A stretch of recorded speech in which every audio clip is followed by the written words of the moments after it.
Good morning everyone.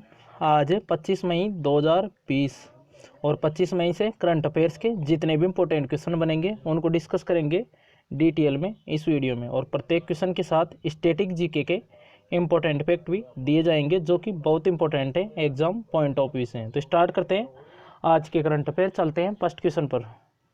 First question है, हाल ही में किसे टिकटॉक का नया सीईओ यानी चीफ एग्जीक्यूटिव ऑफिसर नियुक्त किया गया है? तो ये नियुक्त किया गया है केविन मेयर को। ऑप्शन है करेक्ट है, यही है केविन मेयर। और इन्हीं को ही अभी टिकटॉक, तो ये एक चाइना की कंपनी है टिकटॉक, शॉर्ट वीडियो यानी शॉर्ट वीडियो शेयरिंग ऐप है टिकटॉक, तो बहुत ज़्यादा पॉपुलर है अभी ये। तो ये टिकटॉक कहाँ का है? चाइना का है ये ऐप टिकटॉक। तो शॉर्ट वीडियो शेयरिंग ऐप है और आजकल ज़्यादातर इसे यूज करते हैं। तो टिकटॉक के नए सीईओ यानी मुख्य कार्यकारी अधिकारी नियुक्त हुए हैं केविन मेयर। इससे पहले इसके साथ ही इनको जो टिकटॉक की जो पेरेंट कंपनी है बाइडेटांस, तो इसके सीईओ यानी चीफ ऑपरेटिंग ऑफिसर यानी मुख्य परिचालन अधिकारी भी बनाए गए हैं इनको।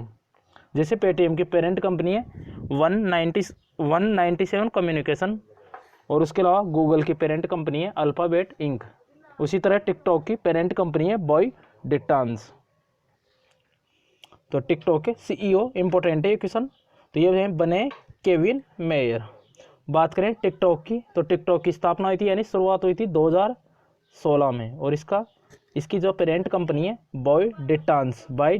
उसके अलावा ऑप्शन में दिया हुआ है जीन फ्रांकोइस वॉन बॉक्समेकर, तो ये भी वोडाफोन ग्रुप के भी ये अध्यक्ष बने थे जीन फ्रांकोइस वॉन बॉक्समेकर।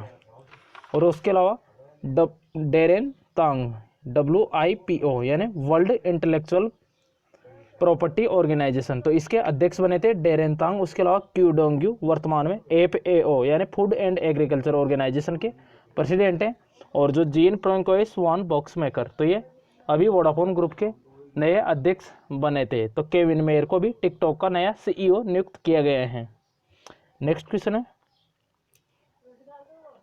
हाल ही में दुनिया की सबसे तेज इंटरनेट स्पीड 44.2 TBPS यानी टेराबाइट पर सेकंड किस देश में दर्ज की गई है? तो ये की गई है ऑस्ट्रेलिया में। तो ये क्वेश्चन भी बहुत इंपॉर्टेंट है। TBA आपने सुना होगा, जिसे GB होता है, GB की शॉर्ट में GB की फुल फॉर्म होती है गीगाबाइट। MB होती है, सुना होगा ये भी, MB की होती है मेगाबाइट।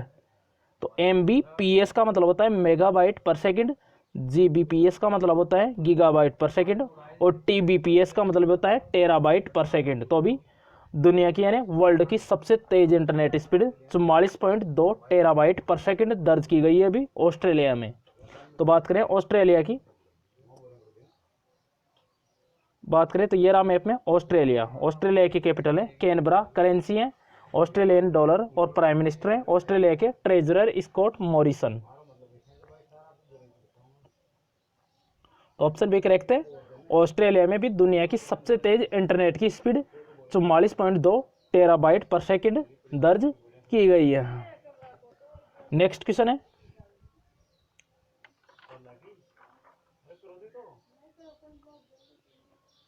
हाल ही में किसने संयुक्त राष्ट्र में भारत के स्थायी प्रतिनिधि के रूप में पदभार ग्रहण किया है? तो यह पदभार ग्रहण किया है TS त्रिमूर्ति ने। ऑप्शन है करेक्ट है, TS त्रिमूर्ति। तो यूनाइटेड नेशन में भारत के स्थायी प्रतिनिधि थे TS, जब ये इनकी नियुक्ति हुई है तब भी बताया था, अभी इन्होंने पदभार ग्रहण कर लिया है TS त्रिमूर्ति। तो ये TS त्रिमूर्ति है, IFS अधिकारी है, 1985 बैच के इंडियन फॉरेन सर्विस के अधिकारी हैं TS त्रिमूर्ति। उसके अलावा जो मनोज आहूजा थे, अभी है central board of secondary education यानी CBSE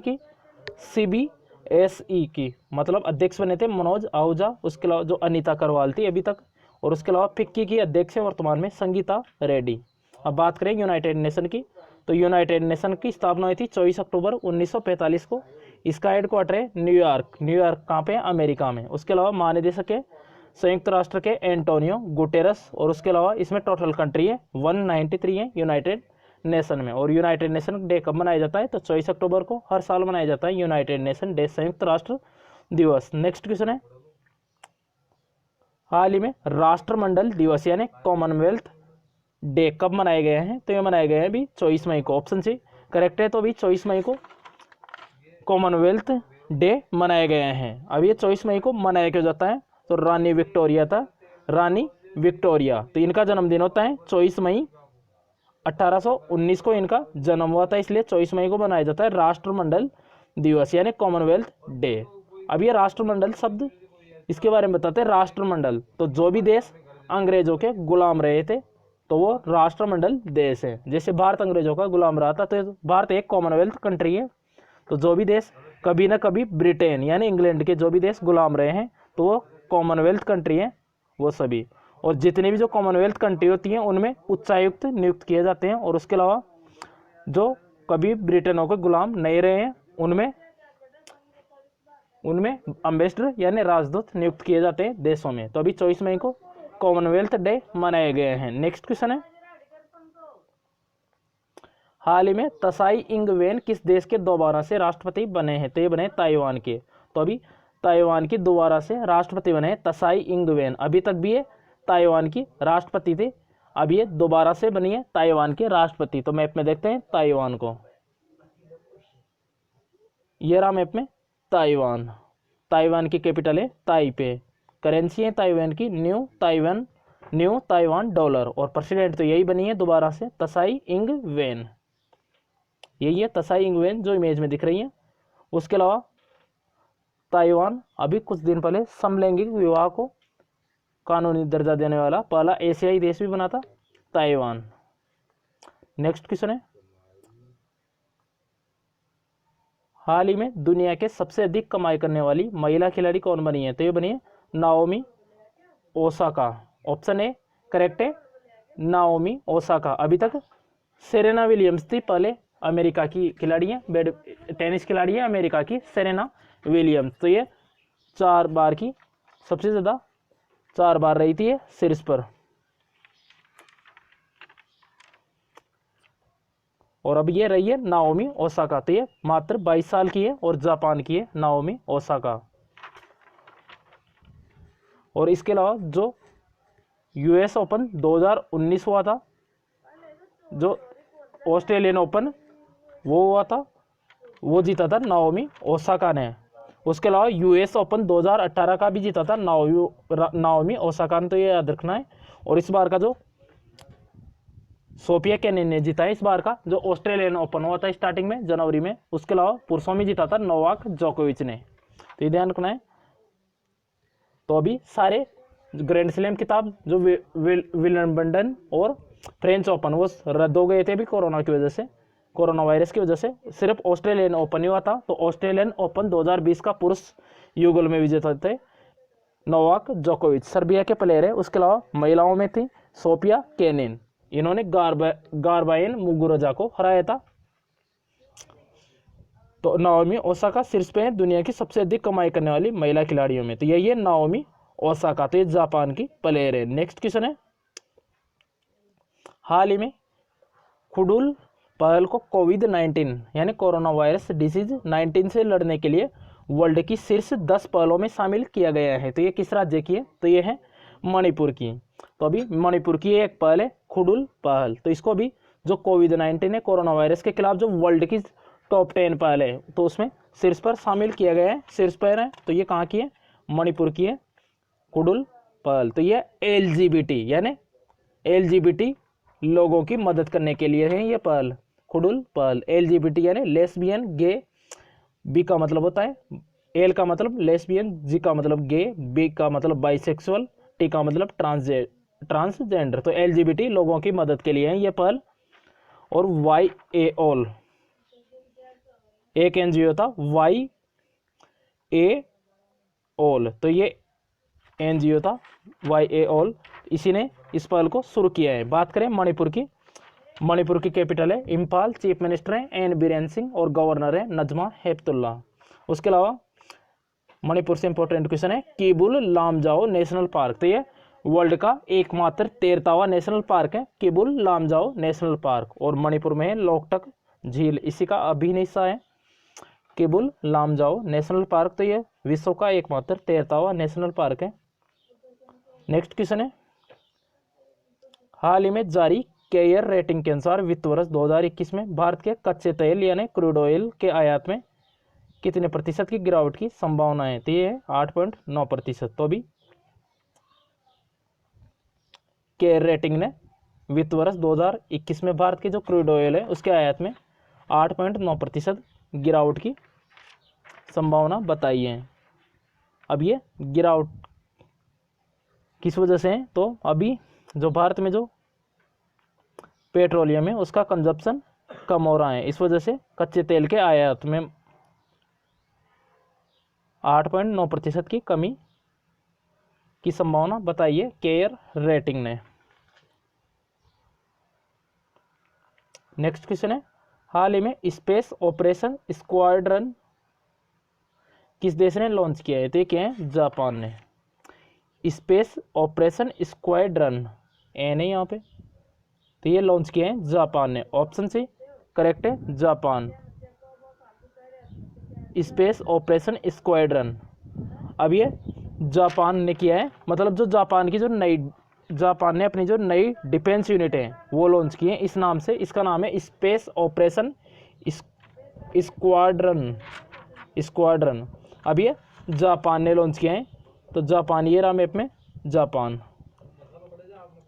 जापान की कैपिटल है टोक्यो, करेंसी है जापानी येन, प्राइम मिनिस्टर है शिंजो अबे। उसके अलावा जापान की संसद का नाम है डाइट, और उसके अलावा जापान को उगते हुए सूरज का देश भी बोला जाता है जापान को, यानी लैंड ऑफ राइजिंग सन।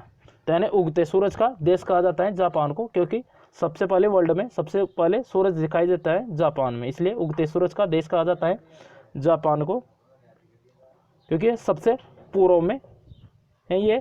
तो सूरज सबसे पहले पूर्व में दिखाई देता है, इसलिए जापान सबसे पूर्वी कंट्री है।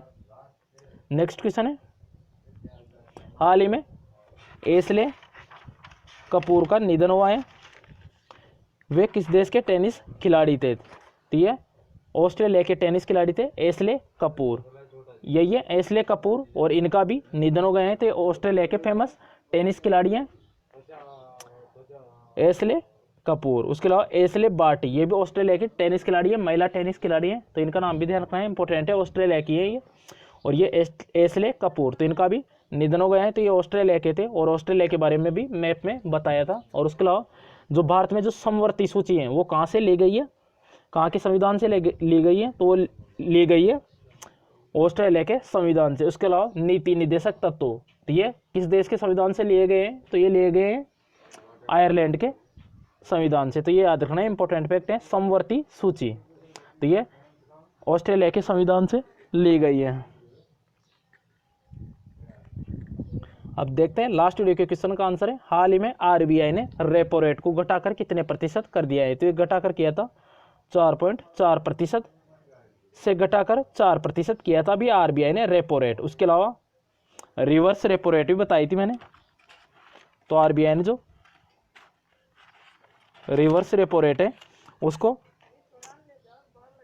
3.35% कर दिया था रिवर्स रेपो रेट को। अब ये रेपो रेट भी बताई थी। रेपो रेट क्या होती है? तो आरबीआई बैंकों को जिस दर पर अमाउंट देती है, यानी जिस दर पर अमाउंट देती है यानी धन देती है अदर बैंकों को, तो उसे बोलते हैं रेपो रेट। और उसके अलावा जितने भी जो बैंक हैं उनका धन जो आरबीआई में जो जमा धन है उस पर जो ऋण मिलता है, यानी तो जो ब्याज की दर होती है उस पर, जमा धन पर जो ब्याज की दर है उसे बोलते हैं रिवर्स रेपो रेट। तो रिवर्स रेपो रेट, तो इसे घटाकर कर दिया है, रिवर्स रेपो रेट को किया है 3.35%। उसके अलावा 4% किया है रेपो रेट को। अब है आज का क्वेश्चन, हाल ही में एवरीबॉडी विल गेट एम्प्लॉयमेंट योजना, एवरीबॉडी विल गेट एम्प्लॉयमेंट योजना, तो ये शुरू करने का निर्णय किस राज्य सरकार ने लिया है? तो इसका करेक्ट आंसर कमेंट बॉक्स में जरूर बताएं। और हिंदी में कहे तो इस योजना का नाम सबको रोजगार मिलेगा। दूसरा नाम भी याद रखना है, सबको रोजगार मिलेगा, इसी योजना का नाम है। इंग्लिश में लिखा हुआ है ये एवरीबॉडी विल गेट एम्प्लॉयमेंट योजना। तो सबको रोजगार मिलेगा शुरू करने का निर्णय किस राज्य सरकार ने किया है ये योजना? तो इसका करेक्ट आंसर कमेंट बॉक्स में ज़रूर बताएं। तो ये था आज की करंट अफेयर का वीडियो। कमेंट बॉक्स में ज़रूर बताएं कि वीडियो कैसा लगा है। अगर वीडियो पसंद आए तो लाइक एंड शेयर करें किसी भी स्टडी रिलेटेड व्हाट्सअप और फेसबुक ग्रुप में, और चैनल को सब्सक्राइब करके बेल आइकन को जरूर दबाएं जिससे कि सारे वीडियो आप तक पहुंच सकें डेली करंट अफेयर के। अगर किसी भी क्वेश्चन से कोई भी प्रॉब्लम हो तो कमेंट बॉक्स में बताएं, अपनी प्रॉब्लम इन व्हाट्सअप नंबर के थ्रू शेयर करें। तो thanks for watching this video. Thanks all friends.